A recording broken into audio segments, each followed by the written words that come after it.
E eu queria tratar nessa noite de um assunto. Eu, na verdade, estava preparando uma mensagem para trazer aqui, e Deus acabou me levando a um assunto que a gente já fala dele há muito tempo, mas talvez o tempo acabe também desgastando a importância. Isso é uma coisa muito normal. Se você vai falando de um determinado assunto, com um determinado tempo, aquilo no início era muito bom, muito importante, mas com um determinado tempo acaba desgastando essa importância e parece que o valor se perde. Mas Deus me faz voltar ao assunto e eu quero ser fiel ao que Deus colocou no meu coração. Na verdade, eu estava estudando sobre o paralítico do tanque de Betesda. Talvez num outro momento nós voltemos a falar disso, mas para essa noite, eu não sei por que razão, o Senhor nos traz a um outro assunto que eu quero denominar espiritualidade distorcida e religiosidade equivocada. Esse assunto me incomoda porque Jesus está voltando. E talvez nós tenhamos que ser arautos de Deus nessa terra para trazer o povo de Deus à realidade daquilo que é ser Jesus. E a gente, quando olha para a igreja, no contexto geral, a gente vê que muitas pessoas estão vazias dentro das igrejas, não estão conseguindo ser preenchidas com a presença do Eterno, não estão conseguindo ser impactadas, não estão conseguindo mais viver e usufruir da alegria da salvação, e sentir Deus, e se alegrar em Deus, e usufruir de Deus. Talvez porque a espiritualidade está distorcida, ou talvez porque a religiosidade está equivocada. Isso tudo eu quero dizer porque um dia eu aprendi que talvez essa mensagem precise ser recorrente para que a gente volte a entender. Eu aprendi que Jesus é o caminho, e que fora dele não há outro, e que longe de Deus não há salvação. E olhando por esses aspectos, eu fico incomodado em ver pessoas que estão buscando espiritualidade fora do caminho que é Jesus, estão buscando religiosidade fora do caminho que é Jesus. Se a gente for contar um tão grande número de religião e de religiosos que existem no nosso tempo, a gente fica assustado, e todos eles certamente defendem que estão fazendo a coisa certa, porque em algum momento alguém disse que precisava se religar a Deus, e as pessoas estão buscando isso de alguma forma. Só que muitos, eu me arrisco a dizer que a maioria, está buscando através de uma espiritualidade distorcida e através de uma religiosidade equivocada. O que levaria um grupo de pessoas descendentes de religiões afros a decidir ir para uma esquina, ir para uma cachoeira, ir para um meio do mato, ir para uma encruzilhada, para arriar um despacho para alguém que eles acham que é uma entidade, que aquilo representa Deus. Religiosidade equivocada, espiritualidade distorcida. O que leva alguém a uma romaria ou a um pagamento de promessa diante de uma imagem de escultura que tem olhos, mas não vê, que tem boca, mas não fala, que tem ouvidos, mas não ouve, que tem braços, mas não toca, que tem pernas, mas não anda. Religiosidade equivocada, espiritualidade distorcida. Tudo isso está dentro de um contexto. E aí a gente se pergunta, então Deus é evangélico? Porque a gente está certo. Mas eu faço uma pergunta: o que leva um grupo de pessoas, que agora eu quero denominar até evangélicos, a acreditar que podem barganhar com Deus? Que podem dizer para Deus: Deus, eu vou te dar isso, porque se eu te der isso eu vou alcançar aquilo.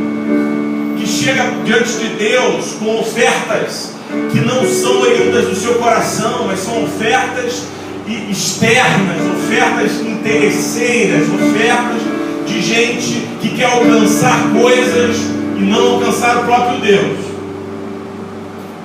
O que dizer? Só posso dizer que trata-se de espiritualidade distorcida e religiosidade equivocada.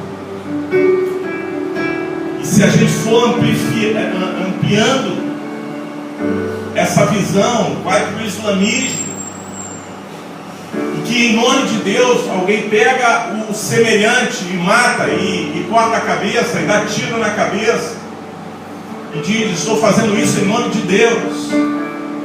Espiritualidade distorcida, religiosidade equivocada. E quando eu estava meditando nisso, eu comecei a pensar o que é então, ou como então nós podemos fugir disso. Se o fato de sermos evangélicos não vem em si só nos excluir dessa possibilidade de estarmos vivendo uma espiritualidade distorcida, uma religiosidade equivocada. Eu não sou contra o rótulo evangélico.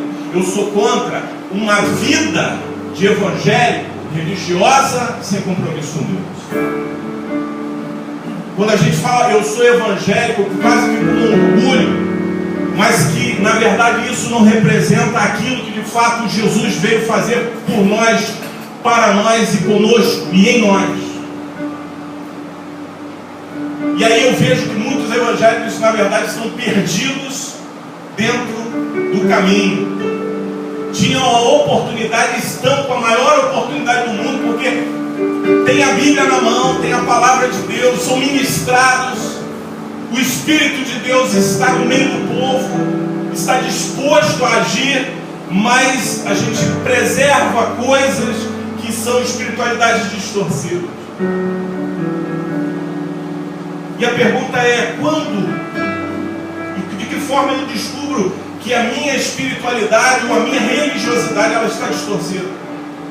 E a resposta é que a religiosidade e a espiritualidade ela pode estar distorcida ou equivocada quando a fundamentação da nossa religiosidade e espiritualidade está em outra coisa que não seja Cristo. E alguém pode dizer: mas os evangélicos têm outra coisa que não seja Cristo, onde eles colocam a sua fé? E eu digo que sim, porque no meio evangélico nós encontramos pessoas fazendo obras e acreditando que por elas serão salvos. Aí eu escuto e leio o texto que diz: pela graça sois salvos. Isso não vem de vós, é dom de Deus. Não é nada do que você possa fazer, vem do Senhor, é dele. Não vem de obras para que ninguém se glorie. Tem gente que a fundamentação da sua religiosidade e espiritualidade está segura no legalismo, onde a lei, o pode, não pode, o deve, não deve, isso é o que rege o centro de toda a sua religiosidade. Deixa eu te falar, isso é um engano. Porque apesar de nós termos que observar a palavra e nos comprometermos com ela para fazermos a vontade de Deus, existe algo que a gente precisa entender. Se Jesus não for o centro de toda a nossa religiosidade e espiritualidade, nós vamos nos perder no emaranhado de leis do pode e não pode, e não vamos encontrá-lo de fato, e não vamos nos religar de fato. Porque religião é religar, E só tem um que religa. Por mais que você procure nos esforços, nas situações e circunstâncias que você possa tentar produzir diante de Deus, você não consegue religar-se a Deus se não for por Jesus Cristo, nosso Senhor. Mas alguém também acredita que, através da fundamentação das penitências ou das indulgências, como eu disse aqui, querido, comprar ou tentar barganhar com Deus é indulgência. É você tentar dizer para Deus: Deus, eu tenho algo a te trazer aqui, e mediante o que eu estou te trazendo, seja material, seja físico, seja alguma coisa que não tenha a essência daquilo que Jesus disse para a mulher samaritana. Porque o que Jesus disse para a mulher samaritana é a religiosidade e a espiritualidade no mais alto padrão. Jesus estava dizendo: mulher, vocês acham que adorar é aqui e ali, mas chegará um dia e chegará um tempo em que os verdadeiros adoradores adorarão ao Pai em espírito e em verdade. Não haverá nenhuma outra forma de você agradar o coração de Deus que não seja assim. Mas nós encontramos gente que barganha com Deus. Deus, eu vou fazer isso, porque se eu fizer isso, tu vais me atender.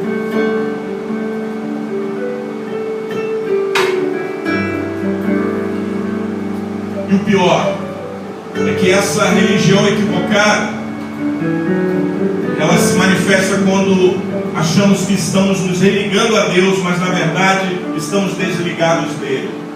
E eu ouvi alguém dizer que as nossas igrejas no nosso tempo estão cheias de gente vazia, gente sem Deus. E eu acho que essa talvez seja a pior das crises que poderia anteceder a volta do Filho de Deus.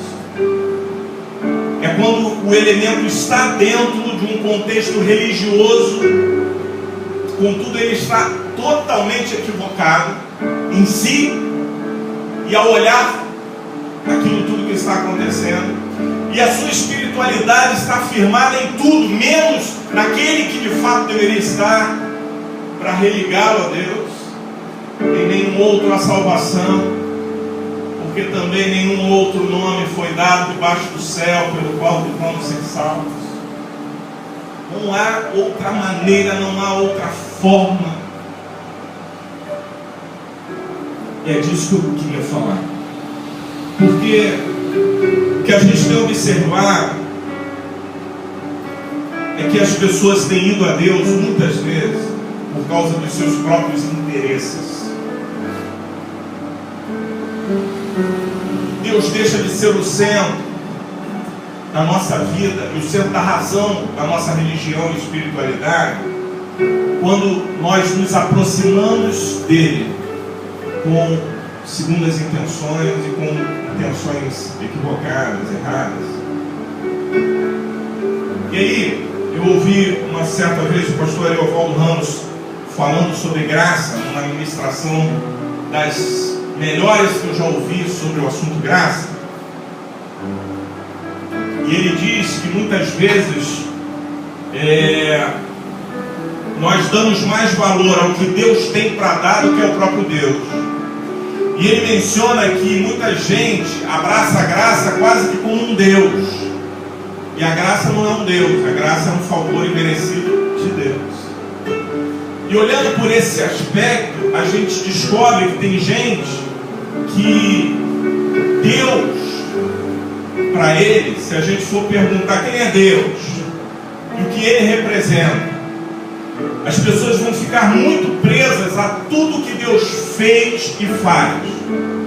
Mas você vai achar pouca gente definindo Deus como realmente precisa ser definido. Se eu defino Deus dizendo Deus é tudo de bom que acontece para mim, está errado? Talvez não, mas teologicamente possa estar invertido. Porque se nós olharmos para Deus como aquele que produz,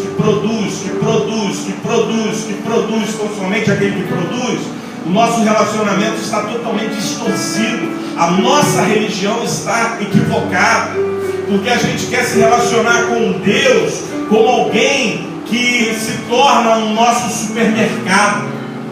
Aquele que a gente, quando precisa, vai lá e compra, vai lá e traz, vai lá e pega, vai lá e pede a Ele. Deus não é o nosso supermercado. Deus se tornou o empregado de muita gente, que só que é um empregado com poderes. Tem gente que só procura a Deus quando está realmente precisando de algo, e aí diz para Deus como Deus tem que fazer. Deus, eu quero isso, estou precisando disso, e tem que ser dessa forma. Eu quero te dizer, Deus não cabe dentro das nossas caixinhas. Deus é maior, Deus é Senhor, Ele é soberano, Ele é eterno, Ele é poderoso, Ele é o Senhor. Eu não sou o Senhor dele, Ele é o meu Senhor. Mas nessa troca e nessa busca que muita gente diz está fazendo por Deus, nós estamos encontrando pessoas que estão achando que ser abençoado é quando ele alcança alguma coisa. E eu bolei uma frase aqui para tentar expressar o que está no meu coração acerca disso. Abençoado não é aquele que tem ou alcança a bênção, mas aquele que sabe quem é o abençoador e se relaciona com ele como sendo o seu tudo. Abençoado não é aquele que tem ou alcança a bênção, mas é aquele que sabe quem é o abençoador e se relaciona com ele como sendo o seu tudo.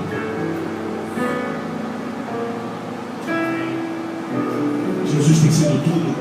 Ou você tem perguntado por que te falta algo?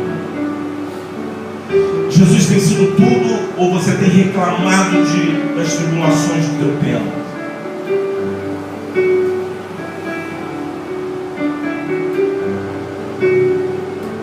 Meditando nisso, eu queria ler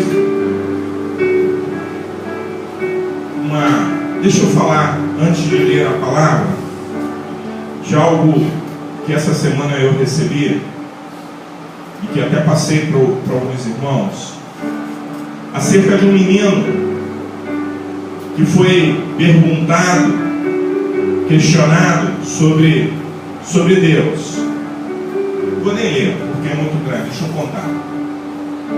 A professora na classe, conversando com seus alunos, fala: alguém sabe quem é Deus? E aí ele começa a dizer: Deus é aquele que fez os céus e a terra, é aquele que todas as coisas que existem vieram das suas mãos, vieram dele. E vai tentando descrever Deus na linguagem dele de menino, até que ela fala assim: mas como é que você sabe que ele existe? E talvez essa seja a pergunta que cabe nessa noite a nós, se pensarmos que o nosso Deus, aquele a quem nós dizemos estar religados através de uma religião ou estar adorando através da nossa espiritualidade, se esse mesmo Deus, como é que nós sabemos que Ele existe?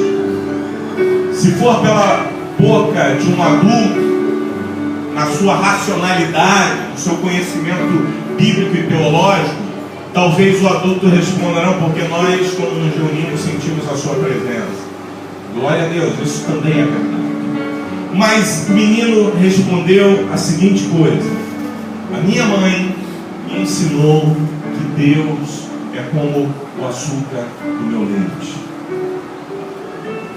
Eu não vejo, mas se ele não estiver no meu leite está sem graça, meu leite está amargo, meu leite não tem sabor. E quando eu li, eu falei, a expressão de uma criança nos ensinando tanto, e eu olhei para isso e falei: caramba, que definição linda, porque Deus é o açúcar da minha vida. Se Ele não estiver presente, a minha vida é amarga, a minha vida está faltando alguma coisa. Ela em si não tem sentido.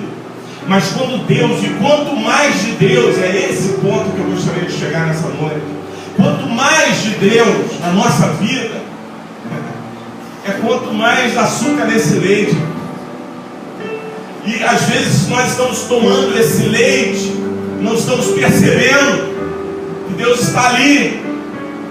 Nós estamos tomando esse leite, e às vezes na nossa vida isso se manifesta dessa forma. Nós estamos vivendo uma vida como se Deus não estivesse ali. Mas eu quero te dizer que Deus cuida de você, Deus cuida de todas as coisas, Deus cuida dos detalhes, Ele está presente, apesar de você não conseguir vê-lo. Está presente cuidando de você quando você levanta, quando você sai, quando você volta, quando você se deita. O nosso Deus está presente na tua vida, na minha vida, na nossa vida. E a nossa religiosidade e espiritualidade tem que girar em torno disso, da gente saber que o nosso Deus não nos abandona, não nos deixa. Ele está comigo todos os dias até a consumação do século. Qualquer coisa diferente disso vai incorrer na espiritualidade distorcida e a religiosidade equivocada. Se eu não conseguir perceber que Deus é o centro da minha vida e que todas as coisas que Ele possa me dar são meras coisas, apesar da importância que eu dou a elas. Porque se nós compararmos, o que você quer? Você quer Deus ou você quer resolver todos os seus problemas? Vai ter muita gente hoje no meio evangélico que vai dizer: eu prefiro resolver todos os meus problemas. Você quer Deus ou quer ter muito dinheiro? Quantas pessoas, por causa da religiosidade equivocada e da espiritualidade distorcida, estão fazendo pacto com Satanás para terem sucesso em suas vidas, não sabendo que a nossa vida é como um vapor, como diz as Escrituras, que aparece e logo desaparece. E fazem pactos e alianças com Satanás para preservar o sucesso, para ganhar muito dinheiro. E quando se coloca essas opções, as pessoas olham para isso e falam: olha, eu prefiro o dinheiro, eu prefiro o carro do ano, eu prefiro a casa. E pasme, isso acontece entre evangélicos. Porque no contexto da essência do que se busca, a gente encontra evangélicos buscando essas coisas. O que é mais importante?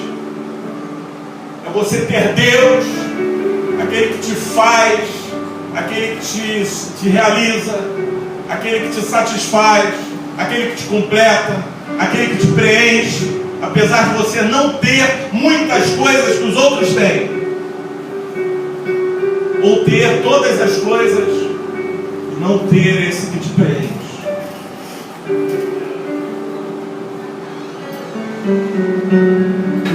Abençoado não é aquele que tem ou alcança a bênção, mas é aquele que sabe quem é o abençoador e se relaciona com ele como sendo o seu tudo.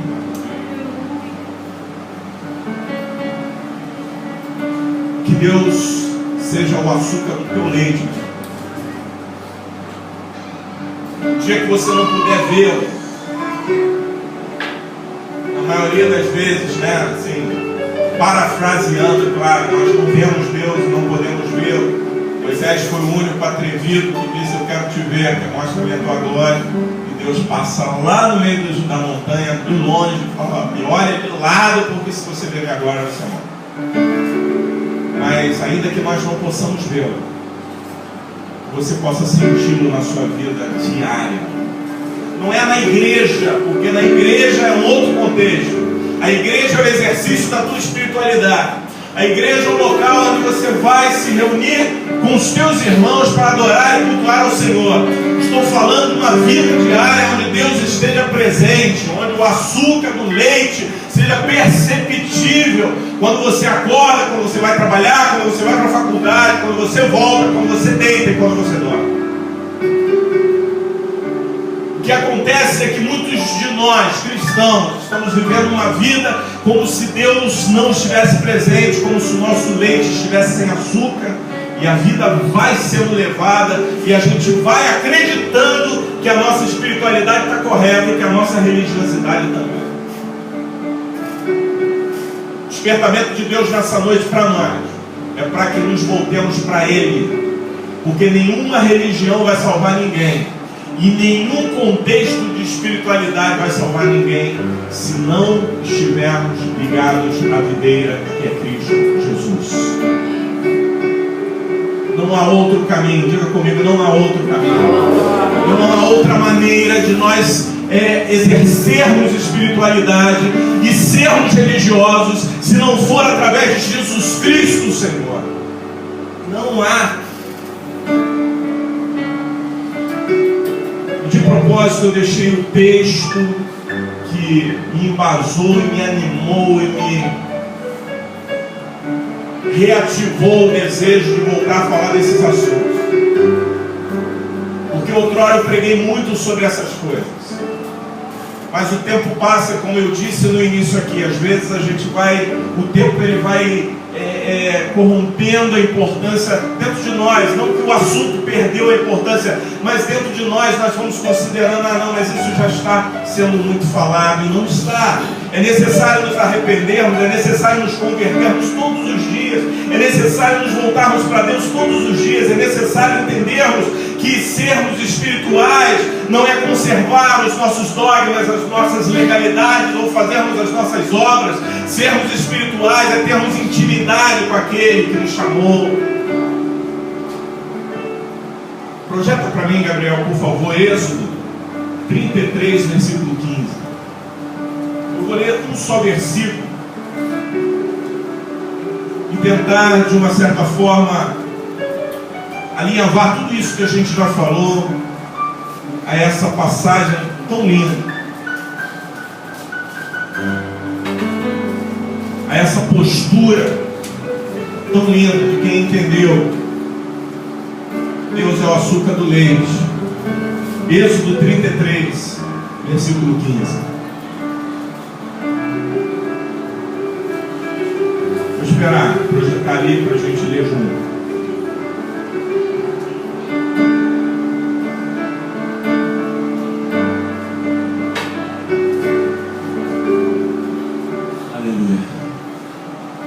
Isso aqui, irmãos, é a essência de uma religião que faz sentido. Tudo que fugir desse contexto não vai ter sentido algum. Queria que você guardasse isso nessa noite, porque Jesus está voltando. E talvez essa seja uma das últimas reuniões que nós vamos estar fazendo. Uma das últimas religiões, possivelmente, uma das últimas reuniões, possivelmente, que vamos estar fazendo nessa terra, porque pode ser que dentro de pouco tempo nós estejamos com o Senhor nos ares, porque essa é a promessa que vem de Deus. E talvez hoje seja o despertamento de cada um de nós, apesar de nós não estarmos tratando de um assunto chamado escatologia, nós estamos tratando de um assunto que talvez seja o mais importante de todos, é nós nos convertermos ao Senhor e de fato colocarmos como centro da nossa vida. E aí, nesse versículo, que é tão lindo em si, diz que Moisés respondeu, então lhe disse: se tu mesmo não fores conosco, não nos faça subir daqui. Se eu tivesse que classificar ou caracterizar uma espiritualidade, uma religião correta, para fugirmos da distorcida e da equivocada, eu diria para você que a religião correta é quando nós alcançamos esse entendimento. Porque antes aqui o diálogo se desenvolve, Deus dizendo: eu vou mandar um anjo com vocês, eu vou abençoar vocês, eu vou botar vocês dentro da terra, a terra para onde vocês vão mandar leite e mel, vai dar tudo certo para vocês, mas tem um porém, eu não vou. Moisés fala: Senhor, eu troco qualquer coisa. mas não abro mão da tua presença.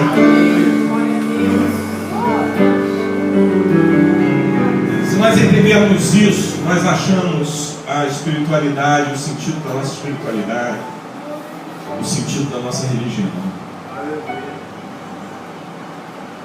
Só que tem muita gente, irmão, que se recebe essa palavra de Deus, Deus diz: eu vou mandar um anjo contigo. Opa, que beleza. Tu vai prosperar, tu vai deitar e rolar naquela terra, aquela terra manda leite e mel, vai ter de tudo lá, vai ter dinheiro, você vai arrebentar. Só que eu não vou. Essa expressão "só que eu não vou" ia passar até desapercebido para muita gente. Sabe por quê? Porque as pessoas estão esperando ouvir: Deus vai te abençoar, Deus vai te abençoar, a bênção de Deus vai chegar, Deus vai te abençoar. E é só isso que as pessoas começam a querer perceber. E os nossos ouvidos vão sendo calejados por expressões como essa. E a gente esquece que a maior bênção que o homem pode ter é Jesus em sua vida. Quando Moisés recebe essa proposta pseudo-indecorosa de Deus, Moisés diz: Senhor, Moisés, não te titubeia. E talvez seja isso que está faltando para a gente. Você é religioso, você é espiritual, não titubeie entre Deus e qualquer outra coisa. Deus é Deus, Ele é o teu Deus, Ele é o teu Senhor. Não abra a mão dele na sua vida, não abra a mão dele nos seus negócios, não abra a mão dele na tua casa, não abra a mão dele na tua família, não abra a mão dele, porque qualquer outra coisa que você possa esperar também virá das suas mãos. Isso nós precisamos compreender, porque abençoado não é aquele que tem ou alcança a bênção, mas é aquele que sabe quem é o abençoador e se relaciona com ele como sendo o seu tudo. Moisés disse: não me faça subir desse lugar se a tua presença não for. Se tu não estiveres comigo, Senhor, não adianta eu ter carro novo, não adianta eu ter casa nova, não adianta os meus problemas estarem resolvidos, não adianta a minha família estar toda ajustadinha, aparentemente esteja tudo bem, não adianta eu ter dinheiro no banco, não adianta coisa alguma, porque se tu não estás comigo, nada disso adianta. Mas o contrário disso, pode ser que eu esteja vivendo em meio a uma tempestade, pode ser que eu esteja num barco em alto mar, as ondas se levantando, revoltas diante de mim, e eu tenho o mestre dos mestres no meu barco, e ele diz: acalma-te, tempestade. Somente por um fator, ele estava no barco. Eu quero te dizer: Jesus está na tua vida, Jesus está contigo, o Senhor é teu Deus, Ele é o teu Deus. Se tiver tempestade, Ele é o teu Deus. Continue olhando para Ele. Não se importe com o que está acontecendo ao teu lado, porque a Bíblia diz que 1000 cairão ao teu lado, 10.000 à tua direita, mas você, que tem a marca do Cordeiro, não será atingido. Glória a Deus. Que Deus como centro de todas as coisas. Eu não quero mais as bênçãos do que o meu Deus. Desculpe, mas se tiver assim, a nossa espiritualidade está totalmente distorcida. E você vê romarias de pessoas chamadas evangélicas indo para as igrejas buscar a bênção. Eu lembro de uma canção antiga que nos ensinava isso. Dizia: eu venho buscar uma bênção, Jesus tem bênção para dar. Tu queres buscar tua bênção? Sabe, como se ele fosse aquele supermercado: eu vou para a igreja porque eu preciso de uma bênção. Meu irmão, deixa eu te falar, quando você vier se reunir com os teus irmãos, venha para adorar aquele que é o centro da tua vida. Isso não impede de você dobrar os teus joelhos lá no teu quarto e pedir ao Senhor o que você precisa. Não impede isso. Não estou dizendo para você não fazer isso. Mas estou dizendo que o mais importante para a nossa existência é saber que o nosso Deus está conosco. Aleluia! Que tu estás comigo, a tua vara e o teu cajado me consolam. Sabe quem precisa de consolo, meu irmão? Quem precisa de consolo é quem tem motivo para chorar, está chorando. E muitas vezes é assim mesmo. Mas o salmista diz: eu não temerei, porque tu estás comigo. A tua vara e o teu cajado me consolam. Aleluia. Deus é Deus. Bênção é bênção. Às vezes nós colocamos a bênção no lugar de Deus. E não encontramos a bênção, não a achamos, porque Deus não se permite ser achado dessa forma.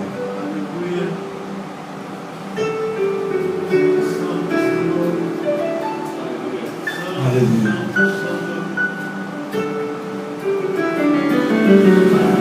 O dia que nós descobrimos que o Senhor é mais importante que todas as coisas que Ele pode nos dar, isso vai mudar radicalmente o nosso conceito de abençoado.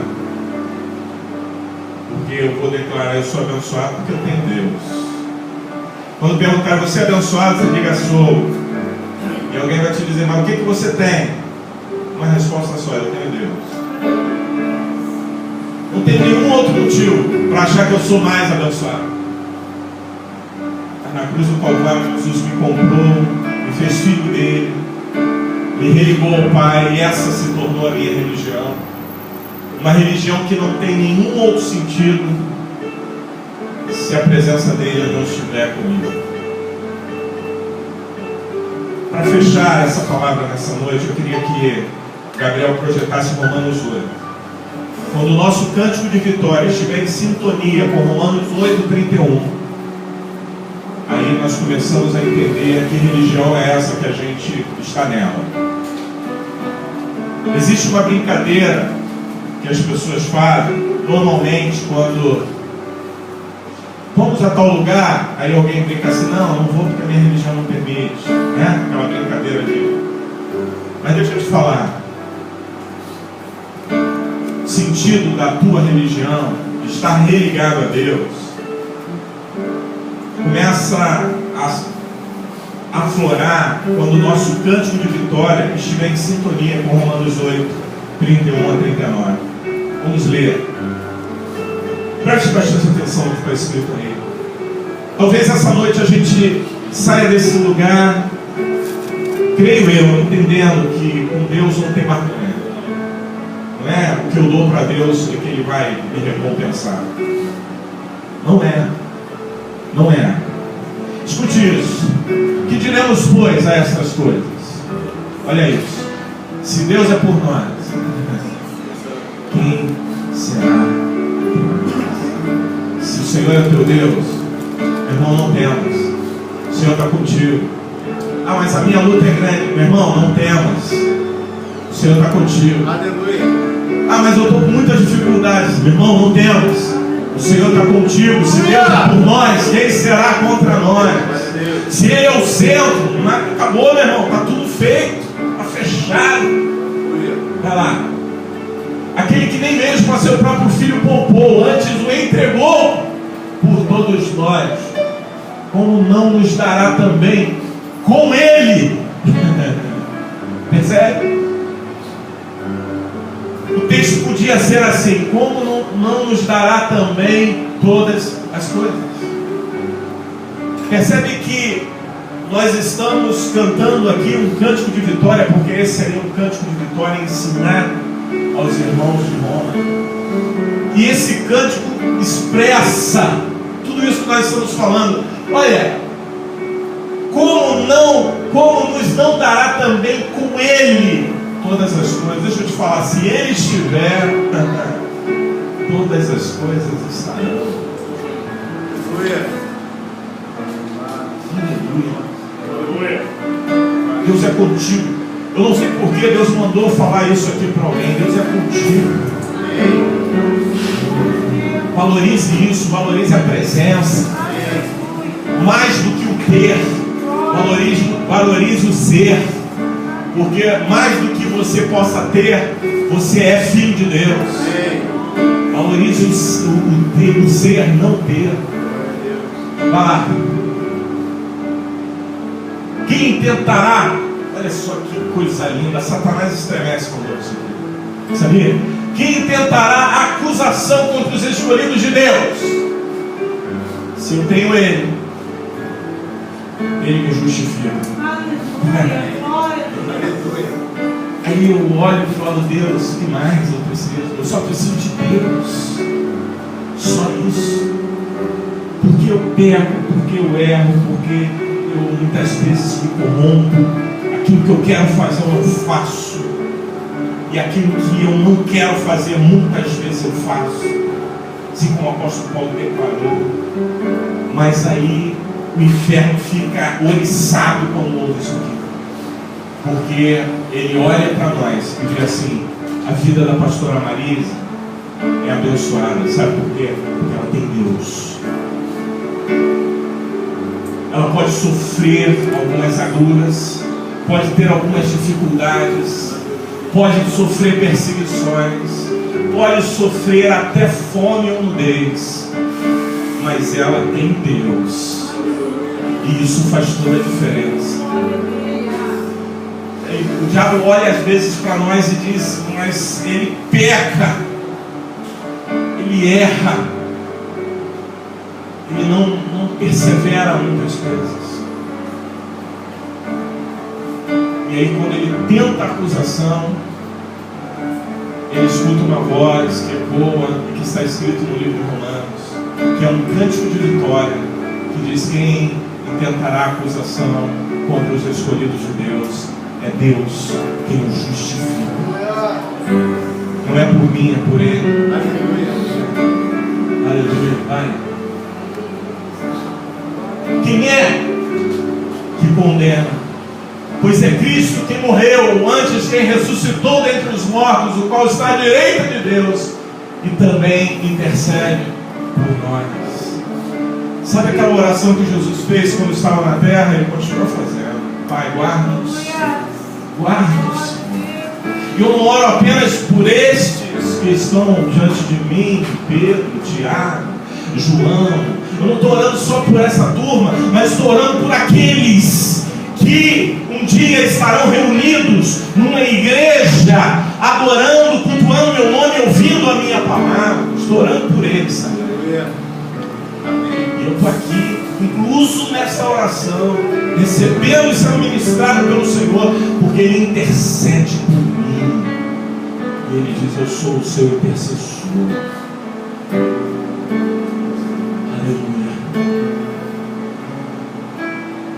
Pai, aí vem: quem me separará do amor de Cristo? A tribulação. A gente vive situações de tribulação. Isso é normal. Não pense que você vive essas tribulações porque Deus não está contigo, não. Muda o teu foco. Diga: Deus está comigo, apesar das minhas tribulações. E aí a alegria vai entrar no teu ser a partir do momento que você descobrir que o açúcar está adoçando o teu leite. Porque quando o açúcar adoça o leite, meu irmão, aí a tribulação, que é o amargo do leite, a angústia, a perseguição, às vezes até a fome, a nudez, o perigo e a espada. Um evangelho que muita gente já deixou de pregar, porque Jesus ensinou que quem quer vir após mim, tome a cada dia a sua cruz, negue-se a si mesmo, tome a cada dia a sua cruz e me siga. Evangelho é isso. Evangelho é disposição de sofrer se for preciso, mas jamais abandonar aquele que me salvou. Aleluia! Evangelho é isso. O que está sendo distorcido, como nós falamos, a espiritualidade distorcida e a religiosidade equivocada, é que muita gente está dizendo: pare de sofrer. E aí não bate, entende? Não casa.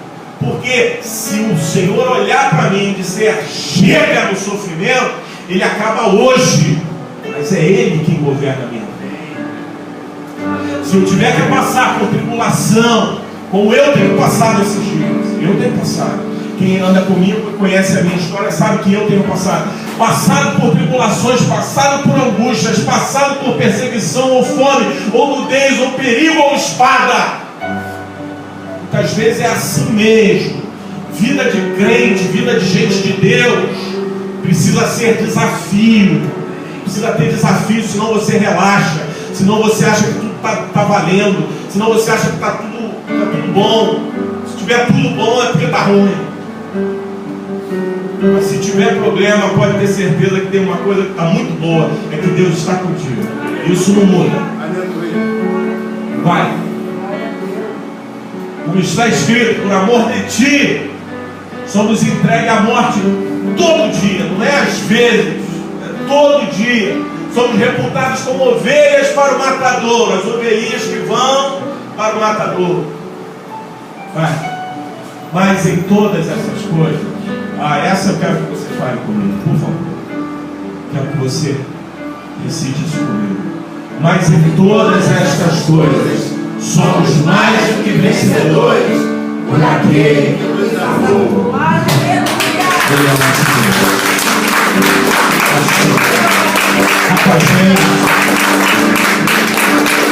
Está com a gente para fazer a diferença. Sério. Mais que vencedor. Eu uma certa vez estava ministrando num determinado lugar, falando sobre alguns assuntos, e alguém disse, mas eu não compreendo crente passar por determinadas coisas. E eu falei, meu irmão, está escrito, nós somos mais do que vencedores, porque ele citou esse texto como sendo algo que colocasse o cristão acima de todas as outras pessoas, no sentido de nós não precisarmos e não podermos passar por nenhuma tribulação. Mas está escrito que a coisa vai ser assim. Mas apesar de todas essas tribulações, apesar de todas elas, nós somos mais do que vencedores. Porque ainda que o homem exterior se corrompa, o interior contudo se renova. E Deus está nos trazendo essa noite a esse lugar para renovar o nosso ser, renovar o nosso ânimo, renovar a nossa fé, religarmos a Deus, nos voltarmos a uma espiritualidade excêntrica, uma espiritualidade verdadeira, uma espiritualidade de fato, que não seja fantasiosa, estereótipa. Deus quer que você seja espiritual. Espiritual olha para as coisas espirituais e discerne as coisas espirituais. Vai, por favor. Porque estou certo de que nem a morte. Aí o cara já rasga, já vai para um extremo, já fala, nem a morte. Eu pergunto, você já morreu? Você que veio aqui nessa noite está morrendo? Essa semana eu achei que eu ia morrer, porque eu estava sentindo um negócio no coração, uma falta de ar, achei que eu ia. Mas estou aqui. Mas se eu morrer? Nem a morte, nem a vida, nem os anjos, nem os principados. Aí vai abrangendo até o que Satanás está planejando fazer contra você. Nem os principados, nem as potestades, nem o presente, nem o porvir. Vai. Nem altura, nem profundidade, nem alguma outra criatura nos poderá separar do amor de Deus que está em Cristo Jesus, nosso Senhor. Ele é o centro da minha vida. E o amor dele me guarda, me preserva, me mantém, me sustenta. Aleluia. Último versículo. Romanos 11:36.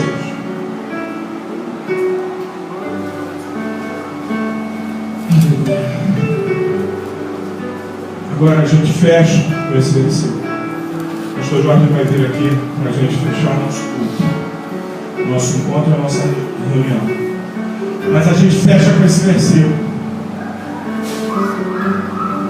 que vai juntar tudo isso que nós falamos nessa noite numa expressão que diz, porque dele, e por ele, e para ele, são todas as coisas. Glórias, pois, a ele, eternamente. Amém. Guarda isso no teu coração. Você é de Deus, você é do Senhor. Porque porque nós somos do Senhor. A nossa bênção é tê-lo. A maior bênção. Pense agora naquilo que você mais gostaria que acontecesse na tua vida. Tem coisas que a gente vai classificando, linkando com prioridades. E vai dizer, mas isso aqui é um negócio que eu quero muito, isso aqui eu também quero, mas é menos. Pega essa coisa que vocês mais gostariam que acontecesse. Deixa eu te falar, Jesus preenche todo o nosso vazio, supre todas as nossas necessidades em glórias, todas, sabe? O momento que a gente entende que Ele é a bênção que eu preciso, porque dele, por Ele e para Ele são todas as coisas, o texto termina dizendo, glória por isso a Ele eternamente. Sabe o que é isso? Rendição. Guarda isso no teu coração. Quando você lê esse texto, que vai falar assim, porque dele, por Ele e para Ele são todas as coisas, aí você para e o texto continua. Glória, pois, a Ele eternamente. Amém. O que eu preciso é de Jesus. Tendo Jesus, eu me rendo, me lanço e digo glória, pois a Ele eternamente. Isso a gente faz, não é só com expressões, isso a gente faz com a nossa vida. Dar glórias a Deus é com a nossa vida, é com a nossa existência. É quando você vai sair desse lugar nessa noite. E amanhã você vai levantar, vai acordar para ir para o seu trabalho ou para ir para as suas atividades. Jesus tem que estar lá, sendo o centro da tua vida, sendo o centro da tua existência. E se você enfrentar problemas, Ele vai estar lá contigo. E se você receber algo muito bom, glórias, pois, a Ele eternamente. Amém. Porque dele, por Ele e para Ele são todas as coisas. E às vezes a gente não entende, mas se manifesta na nossa vida o texto que diz: todas as coisas cooperam juntamente para o bem daqueles que amam a Deus. Sabe qual é o meu trabalho, a nossa preocupação, a nossa religiosidade, a nossa espiritualidade tem que convergir em amar o Senhor sobre todas as coisas. Quando fizermos isso, todas as coisas vão cooperar para o nosso bem. Deus te abençoe. Eu não sei se foi isso que você veio buscar, mas foi isso, tenho certeza que foi isso que Deus mandou te dizer nessa noite. Que a bênção do Senhor esteja sobre nós.